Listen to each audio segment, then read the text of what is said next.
नाशिक शहरामध्ये उद्यापासून पुन्हा मनाई आदेश लागू करण्यात येणार।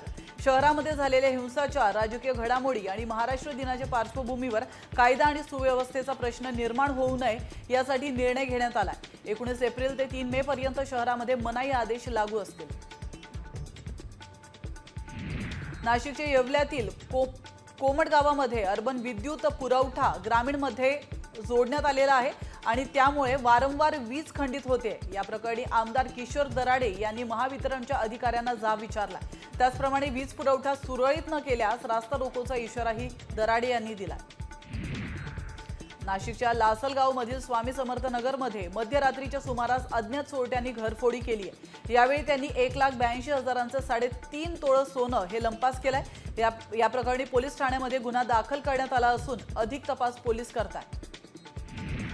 नाशिकमध्ये 26 एप्रिल पासून सीएनजी विक्री बंद होणार आहे। पेट्रोल डीलर असोसिएशनने हा निर्णय घेतलाय। MNGL कडून कमी पुरवठा होत असल्याने विक्री बंद करण्याचा इशारा असोसिएशनने दिला। 25 एप्रिल पर्यंत किमान 10 तास सुरळीत पुरवठा झाला नाही तर विक्री बंद करण्याचा निर्णय घेण्यात आला।